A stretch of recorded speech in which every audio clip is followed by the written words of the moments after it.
I was, oh, actually, my hair's not as bad today as I thought, so I'm going to go hatless today. Wait. Actually, I've just Fair done enough. that. And I'm not trying to rub it in or anything. I was going to say, it's not a sore spot at all. You're fine. Yeah, I'll show you my lush Goldilocks here. Joe, I'm actually starting now. Hello, welcome to another episode of Sit Down for Stand Up. This guy needs no introduction whatsoever. Alistair Barrie, how are we doing? I'm very well. It's very nice of you to say I need no introduction whatsoever, which means a lot of people are listening going, who the fuck's that? Brilliant, brilliant. So, Alison, the reason for this podcast, it's so people new into comedy who have just started out. Maybe they're thinking of getting into it. They'll look at people like you and they'll go, "Oh, I can never get there. How do they do it?" So, I'll start this straight off the bat. How long have we been in comedy for, and why did we decide to do it? My first gig was, I think I'm right in saying May the 20th, 1998.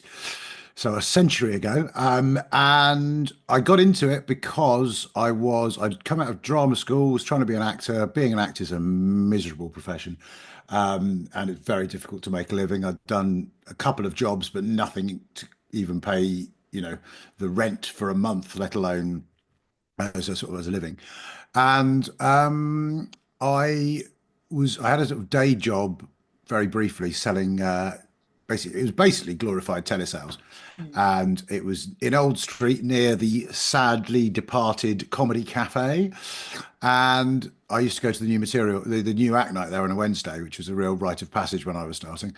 And basically thought I could do better. Somewhat arrogantly. In fact, the main reason I often say, is because of a wonderful, wonderful comedian called Trevor Locke, who is brilliant. But Trevor used to do quite a lot of slightly out there things, including an all gold skin tight latex suit. And I always remember him coming off stage one night and Nick Wiltie was the MC and went, "Oh, he's got something. It's not jokes, but he's got something." And I sort of thought, "Oh, I could do better than this." I can wear that So better. I booked. Well, no, I don't. I think that's very much Trevor's wheelhouse rather than mine, the gold lame suit. But yeah, so I booked a gig, did the first one. I liked it. I'd always been very good at public speaking. I'd done debating at school and stuff like that, and obviously being an actor meant standing on stage didn't hold too many fears. And yeah, pretty much got the bug straight away. Started doing open spots. When they were probably a bit easier to come by, to be honest. Even though there were less clubs, there were probably less comics. And yeah, and I was very lucky that it went very quickly, got good enough to get signed by an agent and go pro. And that was in 2000. So yeah, I've been pro since 2000. Okay. And how would you say comedy has sort of developed since your time on the stage? Um, I mean, that's sort of like a sort of tiny and massive question at the same time. It's like, funny is funny. It always will be, always has been. Oh, you can't say anything these days. Yes, you can. Just try not to be racist. I mean, it's a very simple. People have all got their own opinions about comedy because everyone thinks they've got a sense of humor. And I'm always amazed by the fact that, myself and, colleagues of mine who've been doing this, decades, and then someone else will tell you, "Oh, I'll tell you what I think," and you go, "Okay, you're allowed to be a fan, you're allowed to have an opinion and all the rest of it, but if I'm telling you that this is the case Mm. about something, I probably know what I'm talking about." And I think the biggest differences are, I mean, I think there are more comics. I think it's seen as a more viable career than it was when I started. Mm. I think there's also I think the biggest change is all down to the internet and social media. And I mean, when I started, I'd had a mobile phone for a year or two. And I mean, the big thing you would do then is you'd get Time Out, which is a magazine, which is an old-fashioned form of communication Mm. made of paper tied together with staples. And you'd go through it and you'd look for the numbers and you'd phone people up and you'd try to work out from the club if it was a pro night or a new act night. Like if there were three acts on and you recognise the names, that was probably a pro club. If there were 10 acts on and you recognise two of the names, probably an open mic night. You'd quite often they had a phone number there. No one would do that these days.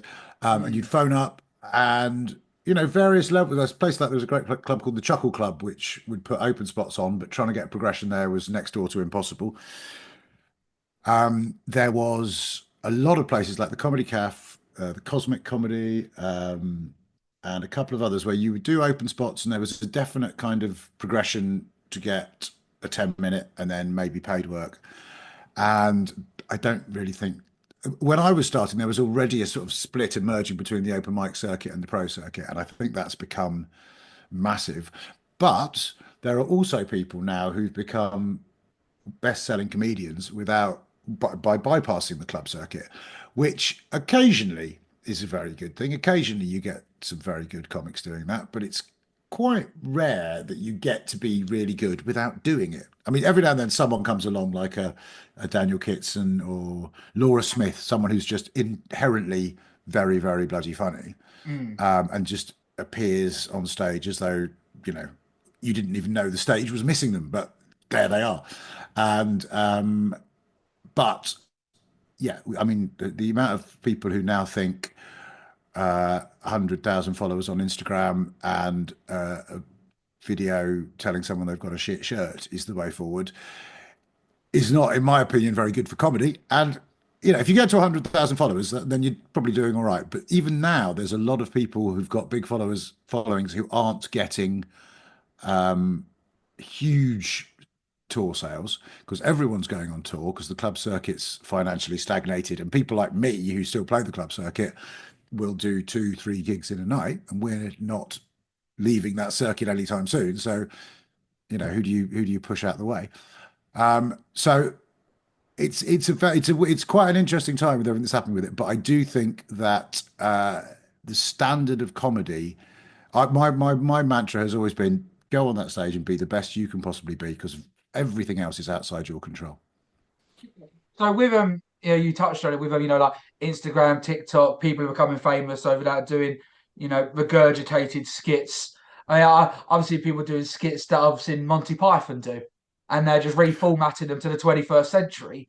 Would you say like they are like a quick avenue into the comedy circuit, and do they last? Are they as funny as the tried and tested, the ones who have done the 5 minutes? They've travelled 2 hours to get gonged off 30 seconds in. Well, I mean, when I started, the gong shows were a thing of the past because that had sort of happened with the Comedy Store back in the 80s, really. Um, Whereas I now do sometimes MC the Gong Show at the Comedy Store, Hey, and it's okay, not. that was my first ever gig, comedy store Ah, in well, London. that was your first ever gig. Yeah, Okay, well, a that's gong show, lasting a probably minute 24. well done. That's longer than many have.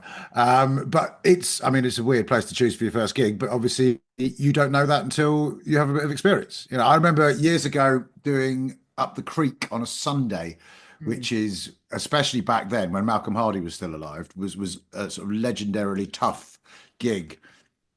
And I was on, I think Tony Law might have been on, and Roger Monkhouse was closing, and there was some open spots, and everyone had a really good gig. And then there was one guy, and he said, "Oh, I'm about to go on." I went, "Oh," and he told me he'd given himself a joke name, and it turned out he was a regular at the club. And I was talking about people, what a ridiculous place to do your first ever gig. And just before he went on, he went, "Oh, thanks very much." I went, "What do you mean?" He goes, "Well, you just told me how stupid it is to do your first gig at Up the Creek, and this is my first gig." And I went, "Oh." And he went on, and the thing is, in those days, up the creek on a Sunday, they wanted a death. Roger Monkhouse, who's one of my favourite comedians, said to me, "Oh God, it's going to be a nightmare because they're going to want blood and they're going to go for me." But Malcolm Hardy was actually a much better MC than he was given credit for at times. He basically let this guy go on, and within 30 seconds, there were just cries of "Malcolm, get off!" And Malcolm let him stay on stage for about 8 minutes until the audience had completely shouted themselves out. They'd got their pound of flesh. Roger went on and absolutely smashed it. So that idea of the Gong Show, but it's a gladiatorial thing. It doesn't really help you with comedy. It's a different show. I know that these days, to get through to the Comedy Store, you usually have to start at the Gong Show level. So fair enough, things have changed. But what you said about, Instagram as a kind of route onto the comedy circuit, I don't think it is. I think it's a way of bypassing the comedy circuit. The comedy circuit is very different from, anyone who's done a viral video can say that they're a comedian. In fact, people who haven't done viral videos can say they're comedians. And I look at, so there's some guys coming through now like Jack Skipper and people like George Lewis who are very good anyway, but have built a massive following through Instagram. And fair play to them. I have no problem with anyone doing what they do and doing it well. Is it Jack Jones as well? There's a few other, or Josh Jones. Can't know. I get my Jackson, Josh is the camp one, isn't he? But anyway, point is, Yes, yes, yes. they, yes, no, they are. If you can do it, I mean, I had this conversation with Jonathan Pye because I was supporting him at a Sheffield City Hall, and he's playing to what 1,000, 2,000 people. And he said to me, he goes, "Oh, I don't know if comedy circuit comics like me much." And I was like, "Why?" And he goes, "Well, I didn't really do the circuit." And it's like, "Well, no, if you can go out and do your job and smash it," his show, by the way, was very scripted. It was very interesting. When I supported him, I got heckled very early on and dealt with it, then dealt with it again, and then did a callback to it later. And I came off, and he was like, "But how did you know?" And I went, "Well, that's 20 years on the circuit." But he was saying, "Oh, they think that bloke from YouTube." No one has a problem with that bloke from YouTube if that bloke from YouTube can get up and do a banging show. And I actually saw him do it at Bloomsbury and a fully deserved standing ovation. And he's a lovely chap. Hmm.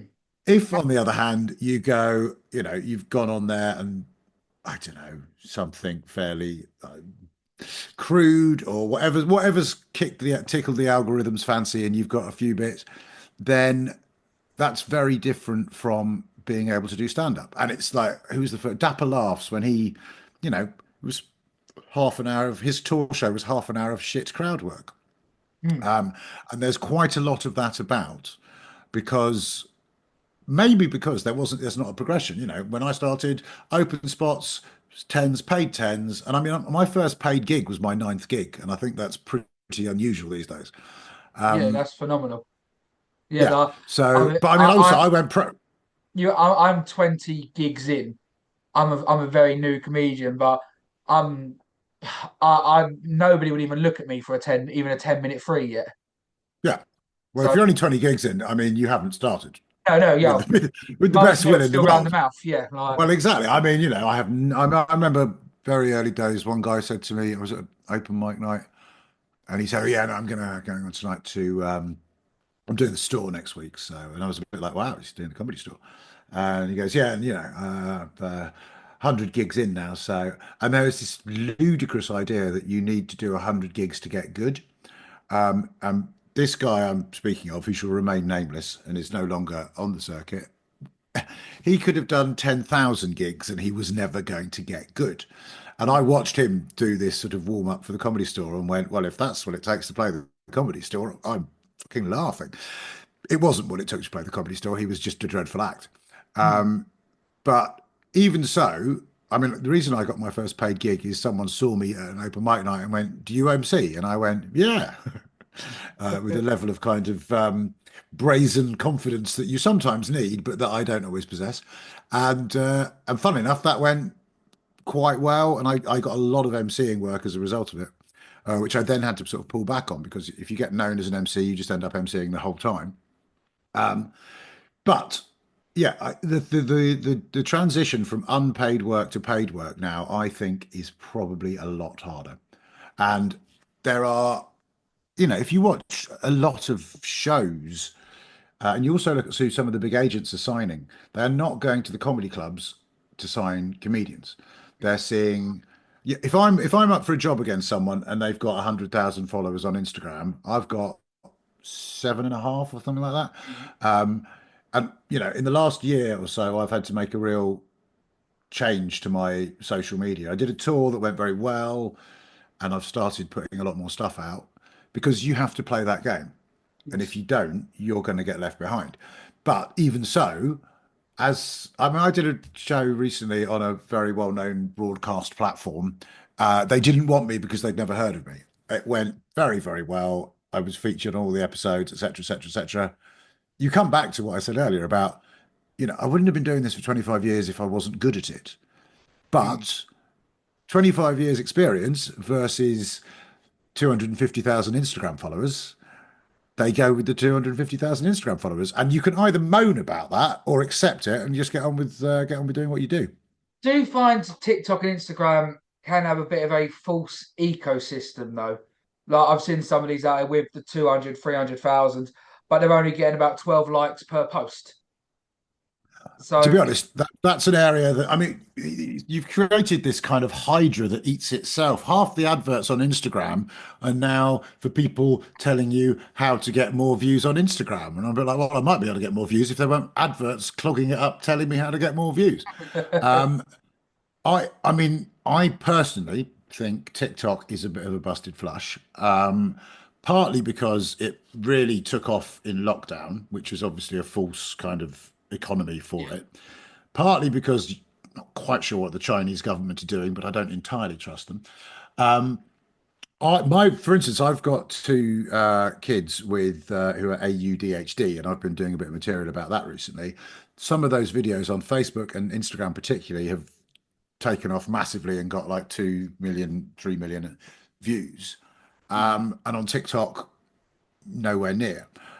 Um, I think partly because what I do generally, apart from that, I'm a topical comic, and it's TikTok is not for people who are concerned about Keir Starmer and the winter fuel allowance. No. TikTok is much more people, teenagers flicking through their phone. So I will get, I mean, I've got one, I think the most views I've had for a TikTok video is like 110,000. And that's for something about cocaine. And it just one day just took off. And you're like, all right, whatever. I think TikTok now, for most comics, most comics I speak to aren't that, because it's not really for people to engage. People engage on Instagram a lot more. But again, I come back to my mantra. It's like, okay, what am I doing? Am I a comedian or am I trying to second guess an algorithm? I'm a Yeah. comedian. And I mean, Well, Russell Kane was saying this to me the other day, and Sean Walsh said the same thing. It's like, I'm very particular about it being a good bit of stand up with decent sound, good sight lines. Because that's when I started, you never gave material away. You didn't because it was your bread and butter. It was on, when telly picked you up, that's when you used it. Now, and this is the terrible problem, people who've got 5 minutes think they have to produce 5 minutes a week on social media. And it's like, no, concentrate on getting a really good 5 minutes on stage. mm. But then again, if it works for you, who am I to criticize? I have no problem with anything as long as it's good. I'll quickly go back to one thing you did say, and it's in my own personal opinion. When I started this podcast, I bought a new SIM card, a new phone to completely, separate it from my personal life. I downloaded the TikTok, and I think the second video on a new account that has no previous algorithm was a woman being provocative, and it was almost like they'd forced that agenda before even knowing what I liked. Well, So yeah, but I mean, how old are you, if you don't mind me asking? I'm 33, but I didn't put my age on TikTok. Yeah, but that doesn't mean they don't know it. So I easily know what they're going to like. You're a single. I mean, there was quite an interesting Radio 4 show the other day. It's one of the topical one that took over from News Quiz. And Rosie Holt did a thing where they gave a bit more information. They did the similar thing. They got a phone and a new SIM card. No information apart from it was a teenage girl, and immediately some of the stuff was just all about there's stuff about self-harm, there's stuff about body image, there's you just go, this is horrible. Yeah. And the extent, I mean, this is beyond comedy, the extent to which we are surrendering our lives to these things is insane. And people going, I need people to respect my privacy, and you go, you've just given your inside leg measurement to fucking Facebook. Yeah. Don't be ridiculous. Yeah. We have given Cambridge away Analytica over the everything. field day. Yeah, so I mean, the thing I do on TikTok, for instance, is I don't follow a soul. So Mm, TikTok doesn't know what to do with me. So when I flip it open, if there's a video I have watched, I get about 20 of those again. And it's given up on me really now, I think, because I go on there, post a video, which I basically use as a template for Instagram and Facebook, and I don't really bother with it. But because it's a a terrible mistress when you're going, oh, how many? I mean, I put one up last week that went over 1 million views in a couple of days, and it's just feeding your dopamine. It's going, hey, look, you're important. Which to comedians with their ludicrously inflated sense of ego, combined with their ludicrous sensitivities and kind of inadequacies, is like That's so an true. amazing. Oh my God, you're drip feeding me good stuff. Yeah, come on. Yeah. And like, I mean, I'm not on Twitter anymore, but my wife used to get very angry if I had a viral tweet because she was like, "Have you not turned off notifications? Because your phone just keeps on bouncing Ping, around the ping, ping. fucking." And I'm like, "Yeah, but they like it." So it doesn't do us well. But it's the reality of the business. Marcus Brigstock said to me the other day, he goes, I can't be asked. I cannot be asked. And I know that's what you need to do, but I can't. I might open a cheese shop. And then, funnily enough, I saw him in a dressing room a couple of weeks later, and he went, "I've worked out the economics of a cheese shop, and I'm not going to do that either." But it's difficult. It's difficult because it feeds into some of your worst instincts, and that goes far beyond comedy. But With, um, but with social media, are we saying, I hope so, feeding your dopamine, shorter attention spans now. And with newer comics, anything they do, they're sort of putting straight away onto online to get noticed. Do you think it sort of creates an atmosphere where new comedians feel like they need to write new material consistently? Like, so it's not just about a well, solidified 5 minutes, it's about getting as many fives as possible. I think that's a good question, but it's also a very difficult one because your 5 minutes is not going to go up on social media.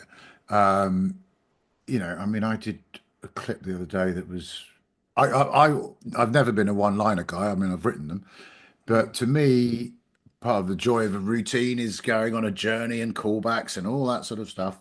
And all of us are kind of slicing our stuff much more now because it fits, under 30 seconds, or then is it a minute and over you get paid on TikTok? I can't remember.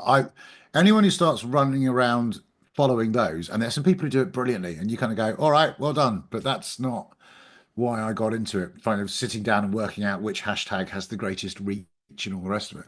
Yeah. Um, Anything that makes comics right is inherently a good thing. So if you are a new comic, I mean, some of the best guys, I always think getting a residency as an MC is a really good thing for a new comic too. You're 20 gigs in, find somewhere that needs a decent MC who's going to be there every week, and you do that. And every week, so you've got to be turning stuff over because, you know, we all write those routines early on that we think I can never imagine doing a stand-up gig without doing this routine. I Yes. mean, I had one about having a dad who's a gynecologist because I do, and I was like, I could never see myself doing a gig without, and that was, I mean, that was over 20 years ago.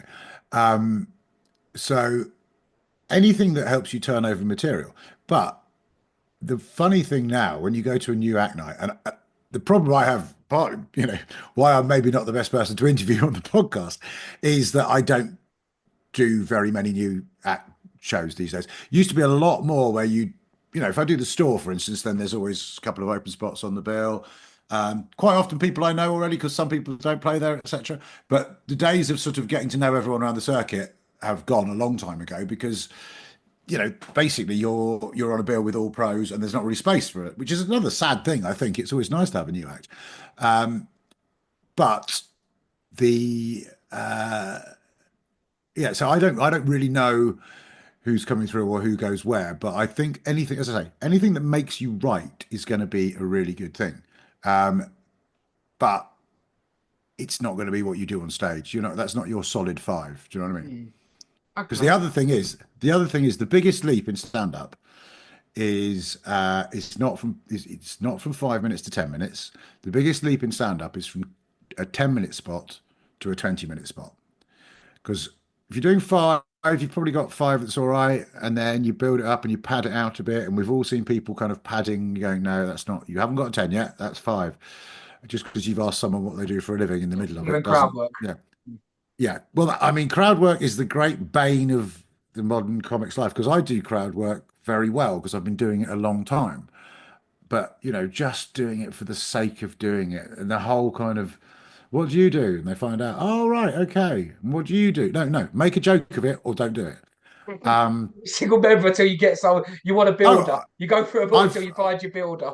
well, exactly. I haven't got a joke. I mean, make a joke about not having a joke about it. We've all done that, but yeah, I think it's. I think I mean, we've all seen MCs who's just, it's like you're not you're not doing comedy. You're having a conversation with basically having a very, very shit job interview. So, but the biggest, as I say, the biggest leap, because when you go 10, if you're doing 10 minutes, you're usually on a bill with other people doing 10 minutes, and it's a bit longer, it's harder, and you need a couple of really good bits. But even then, people know you're going to be gone fairly soon. Whereas 20 minutes is usually on a bill where people have paid a reasonable amount of money to come out and watch comedy. So you're something they've paid for. And if you've only got 12 minutes, that will show. And it's not a case of how long you've got, it's whether you can be a persona on stage. You need to present a kind of, yeah, my on stage persona is very much me, but it's a sort of quite posh, higher status bloke who can't believe all the fuckwits running the world. That's a fairly simple distillation of my Has persona. that changed in the And last 20 years, or are there still the not fuckwits really. running I've the always, world? I've just been a bit, yeah. Well, I mean, when I started really, when I went pro was when George W. Bush became president, which is kind of Mm. exactly why we're where we are now. And so, but the persona, and I mean, that's the thing about a lot of people. I mean, we live in a world where diversity is incredibly important. So another white, middle-aged, middle-class straight bloke is no surprise. Um, so there is a reason that most comedians are like that. There's also a reason, therefore, that if you are different, different ethnicity, different sex, sexuality, etc., you'll get people interested because it's a voice that's not. I mean, I genuinely know of some big agents who were desperately looking for a trans act not long ago because they were like, if I find a trans act, I can get them on pretty much anything. Now, this is in no way criticizing the trans community or of which I have many friends, but you kind of go, shouldn't it be about comedy? It's not. And if you think it is, you're a fool. Yeah, is it equality? Was it equality of outcome? And Well, equality. do Go you on. think so? Like so, we said about the different categories of people there are in diversity. Do you think, so example, I'm fat. I know I'm not a diversity, but there's more fat people now than not. Should my comedy evolve around me being fat? Like, should a trans person's Mm, comedy mostly evolve around the being trans? no, absolutely not. Um, it's- if you've got jokes about it, I mean, the thing I always say is, if the audience are looking at you, and I mean, you're not. I can only see you from the nipples up, but you don't look to be morbidly obese to me. Thank Um, you. I mean, I've lost 35 kilos in 2 years. So Good man. are And you you probably talk about that on stage. I don't actually. I've actually stopped doing the fat bit because someone came up to me and said, you're fat, but you're not that fat. I was like, I'm going to take that as Well, the it's a compliment it very is. well. There's a very funny story about a very good friend of mine who's not on the circuit anymore. A guy called Jojo Smith, who's fabulous. And Jojo was a very big girl, and then she basically had a gastric bypass, and she lost. I mean, immediately lost a lot of weight, and someone did because she was literally within about 2 or 3 weeks was considerably thinner than she was. Mm. And someone said to me, and I hope Jojo doesn't mind me repeating this, they went, Jesus, she's losing weight faster than she's writing material because it was, I mean, it was a massive change. And, but if there's something, if I've got one leg and I hop on and I don't mention that I've got one leg, Yeah. they're going to be going, he's got one leg. And I mean, in terms of, I mean, so there was a trans act who used to walk on going and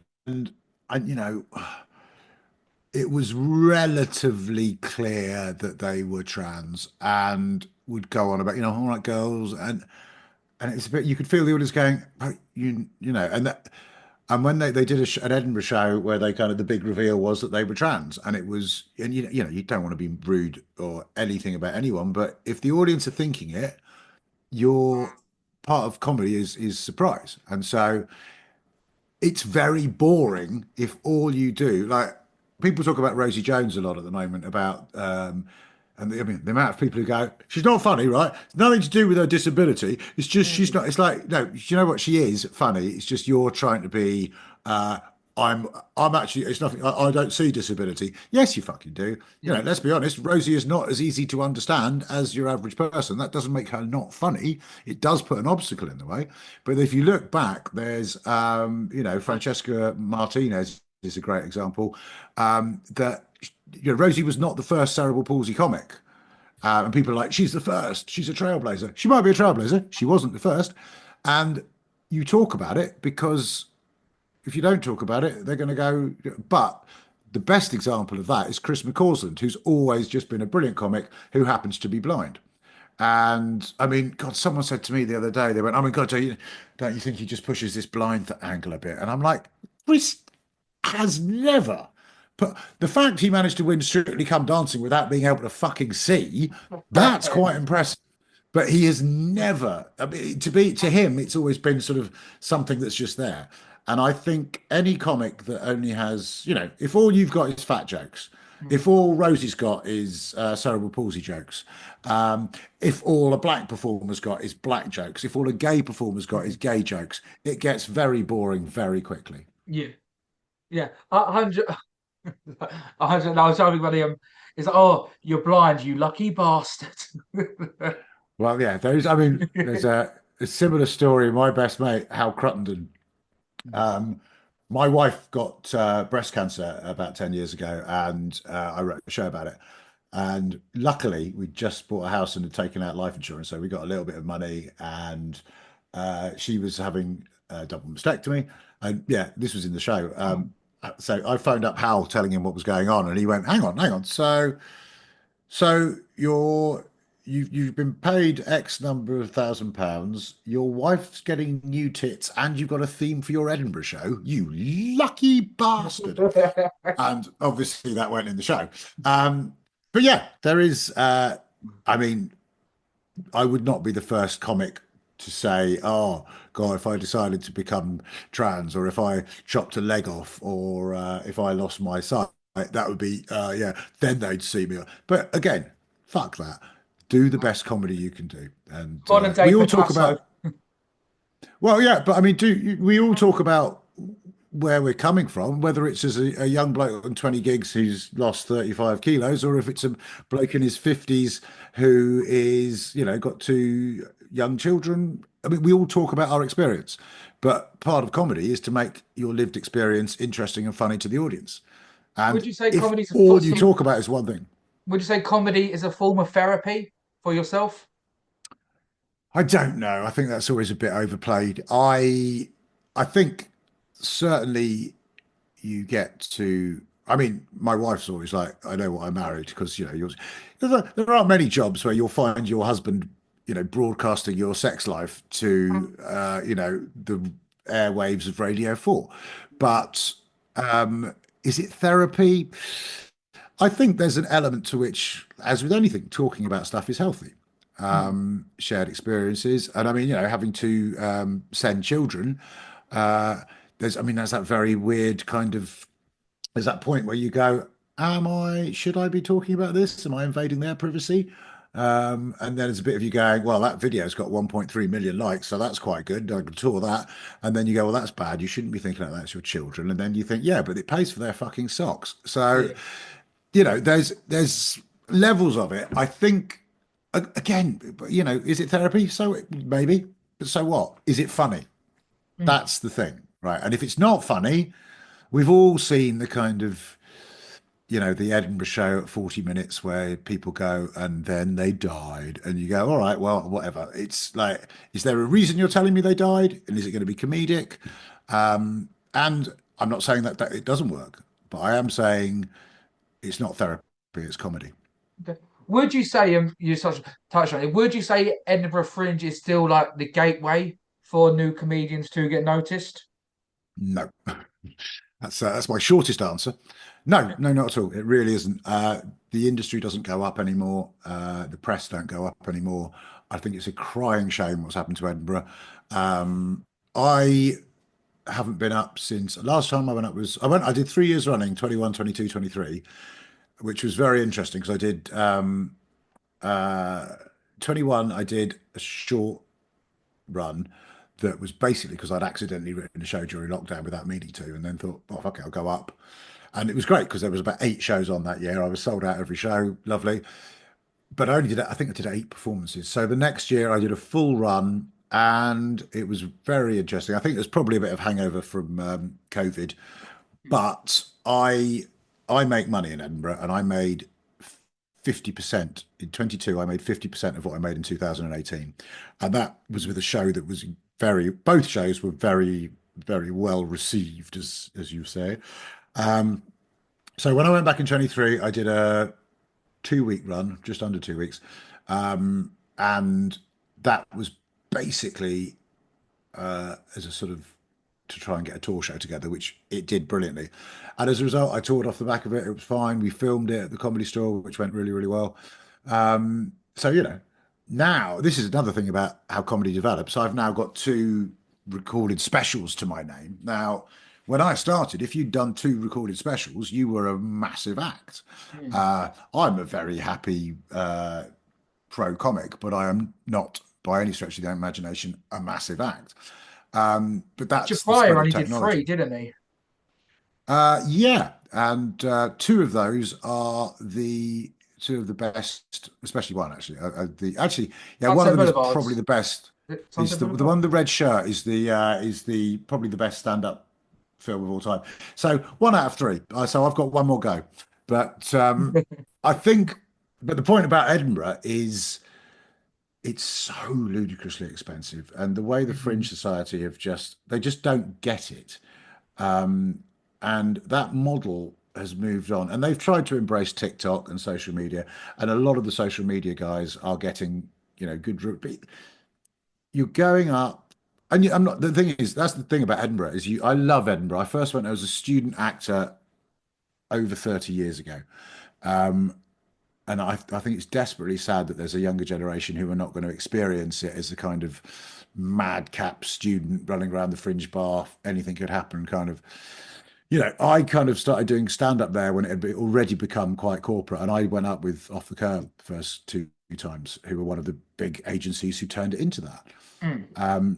But it's not saying you can't be discovered at Edinburgh. But again, I mean, I remember my dad saying to me, like, I know you want to get discovered. It's like, that's not what I'm doing it for. You don't do Edinburgh as a gateway to the industry. You never did Edinburgh as a gateway to the industry. You did it to try and be a better comic. But there was a much clearer route of it being a gateway to the industry. And, it's kind of like the newcomer nomination. Could you get that? And, uh, and then if you got that, when you came back the next year, the Pleasance would have you back, and it was a clearer kind of path. Now it's simply not the festival it was in terms of numbers of punters, and no one can afford it. I did see it. I think because I was on the Reddit, so I was looking at it's about 25 grand now to host a show with all in all with accommodation, everything, and it just seems like a ludicrous. It Well, doesn't seem like an I mean, investment anymore. that's also, with all due respect, bollocks. You don't need to spend 25 grand. I mean, Okay. if you really want to go up, you can do the free Fringe. You don't need PR. You don't need a director. I mean, this is the thing that drives me mad about the Fringe Society going, like the costs you need help with, like a director. I didn't have a director until my 2018 show. My first solo show was in 2002. A good director can help. I'm not saying that that's not the case at all. I'm just saying you don't need to spend £3,000 on PR. You don't need to spend £2,000 on a director. You don't need to have a flat right slap bang in the middle of the old town costing you £6,000. You don't need to go to the Pleasance. You don't, there are ways of doing it so much cheaper than £25,000. And I know because I'm a middle-aged man with a family. I can't afford to spend 25 grand to not get paid for the month. So how I got told there is someone approached me as a fringe agent. not as an agent, as Well, a fringe agent. And after I declined, the, I wish this was a lie, but it's not. He followed it up with, "Have I heard of Utility West?" what's Utility You West? know, is it utility? You know the utilities company where they try and get you. It's like a pyramid scheme.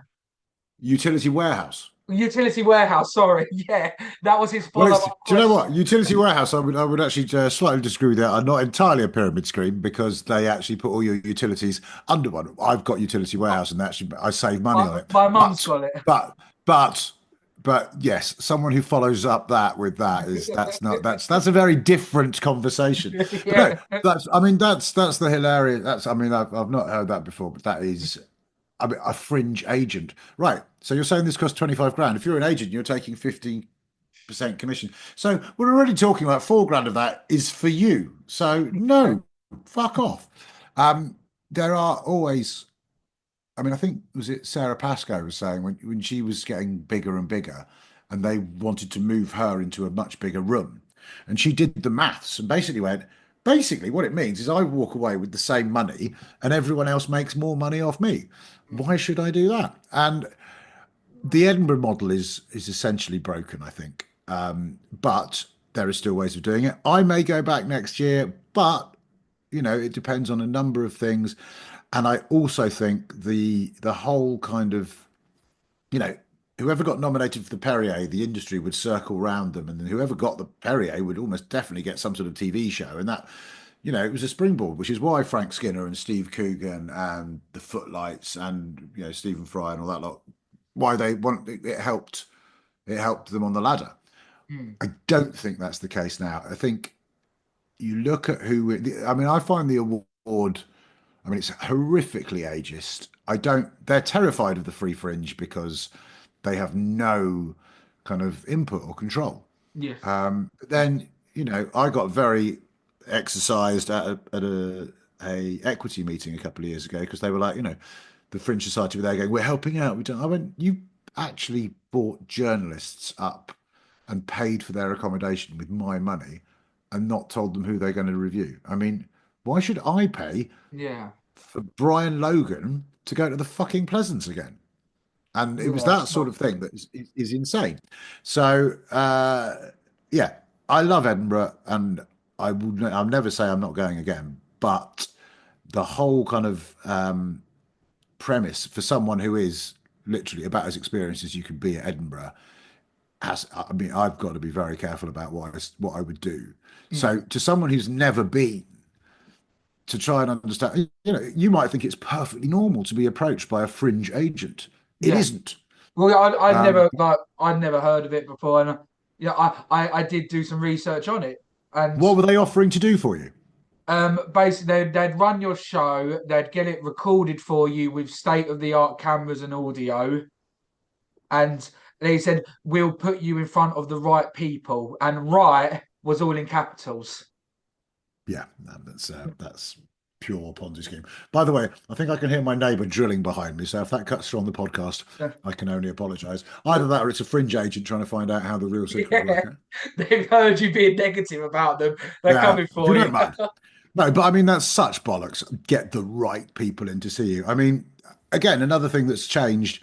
Back in the day, if you were doing the comedy store at the weekend, you'd say to your agent, "I'm at the store this weekend," and they'd probably phone a couple of industry people and go, "My client, so and so," and you'd get. I mean, I got seen. I got picked up by Off the Curb when I was very new because they were down at the comedy store. Mm. Now, trying to get people from the industry to go to comedy clubs, I mean, why would you go to a comedy club when you can just put it on TikTok? And I'd say because it's a very different experience and comedy clubs. I mean, I always think that if you're a comic who can go out week in, week out and smash it in front of people who've never heard of you, Mm. that's a lot more impressive than being a name who's going out in a specially designed theatre where people have paid 60 quid a head. Not saying that, your McIntyres and your Flanagans and your Bishop, they're all good mates of mine and very, very fucking good comics. But you've already got it set up for you. If you've paid 60 quid to go and watch John, you've paid 60 quid. You are wanting to go for it, as opposed to just going, "Who's this fucker who's walked on?" you know. And so I think circuit comics are, I would say this because I am one, but I think they are a slightly maligned bunch because the skill of smashing it in front of complete strangers week in, week out is quite a major skill. Um, It so becomes easier then. Once you are known and you are recognised and people pay to see you directly, do the laughs come easier? yeah, and anyone who's very famous will completely disagree with that. They will go, you still have to do the job. Yeah, you do. But that is why people like Michael and John and Mm, Jason Manford and Sarah Millican, Zoe Lyons, they were fucking great circuit comics. And mm, actually, if you look at someone like, I mean, Mickey's a good example. I love the fact the first thing Mickey did when he got famous was take a year off because he became massive. And then you're playing to a constituency who aren't the amount of people who come to club comedy and are surprised by how good it is. yes, Whereas if you go, you go and see Ricky Gervais and he goes, oh, I could identify as a table lamp, and they all go, "Ray!" It's cheering, it's not laughing. yes, And so, but it is, it costs however much it costs to go and see Ricky and some, but it's an event. And, someone like Jack D, who's just a lovely man, but a sort of absolutely copper bottomed, brilliant act, will say, you still have to be good. But the thing is, Jack is good. yes. He's a very, very good comic. They've But earned their any comic, stripes. they've earned their stripes, but any comic will tell you as well that going on stage to an audience who immediately appear up for it from the off, you relax and you become more playful. And when you've got it's that whole idea of the Malcolm Gladwell thing of doing something for 1,000 hours before you get good at it. Now, whether that's true or not, no one knows. Mm, But there is that kind of element of it's like I said when I did with Jonathan Pye. It's like I just clicked straight into circuit comic mode. Someone being a bell end in the gallery, dealt with them, come back to it, another round of applause. 5 minutes later, everyone else has forgotten about it. I go, boom, third time. Everyone goes, how does he do it? He does it because he's been on the road for 25 years. And if I hadn't picked that up, I wouldn't be paying attention. So when you get, I mean, as I've told this story before, but I was doing the store a few years back, and McIntyre came down. Now I've seen Michael die on his arse at Portsmouth Jongleurs. I've also seen him do one of the most astonishing club sets I've ever seen at Bristol Jongleurs. And Jongleurs never let him headline, which is hilarious. Biggest comic in the country. mm, And he came down to try out some stuff for a thing and did what most of us do when you're trying out stuff for a thing. It doesn't matter. There's still 500 people looking at you, and you go, I don't know if I want to do this thing I had about ring pulls on Coke cans. I don't know if it's going to. And you segue into something works. And it mm. was almost like watching the cogs starting to work again. And he did this brilliant thing where he got. I mean, it was a routine about revolving doors, and it literally one of those routines where you kind of afterwards you go, I don't think there's anything left to be said on revolving doors. I mean, he just covered it. It was brilliant, brilliant comedy. I mean, Michael as an observational comic, Michael's hard to beat, and then he kind of got to the end of because they were very excited that he was there, but he kind of got to the end of the bit and then went, "Oh, I bet I've got to go." And they went, "No," because the famous bloke was, and he went, "Oh," and he did that thing. We've all done it, all seen it happen. The accidental encore. And Yes. he went, I'll be, oh, well, now I don't know what to do. And some bloke sat right on the front row of the comedy store. It's always the lot on your left. Went just with his knee, with his arms folded and his legs crossed. Went, how about some more bland observational shite? And you watched Michael go. Michael was furious Imagine. because it was well, a bit of me went.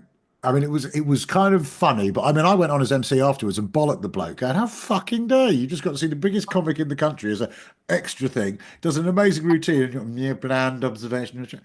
Because I got laughs off it, but Michael was livid, partly because he hasn't had to deal with that for years. People, he said, when I'm playing, people sat in the front row have paid £150 to be there. They're Mm. not going to slag you off. And what was even more interesting was watching his cogs start to turn, him going, oh, right, well, yeah, well, maybe I will do a bit more of my bland observational shite, and then go back to the fucking massive house in Hampstead that I've managed to pay for with my bland observational shite. And the circuit gears kicked in because Michael's a great comic. Mm. So it's not that you it's not that you can be shit and be massive, but it's that if you are good enough to become massive, when you walk on, you've already got this kind of goodwill that you're surfing that means you'll think of little asides. And also, you're in a theatre. We've all done theatre gigs where, a routine that normally takes a minute takes two because every gesture is amplified because you're in the perfect place to do your job. Mm. Whereas, off the back of a flatbed truck at an army base in the middle of Kabul probably isn't, but that's a different gig. So, again, where circuit comics come into their own because we can work wherever we work. One question that people could learn so much from you. Someone thinking about doing comedy, or someone like myself who's very new to the circuit. What advice would you give them? Stage time. Stage time is everything. And I know that that is really difficult now because, I mean, we've got bringer gigs, which are just a fucking cancer and everyone should just say fuck off and then it wouldn't happen.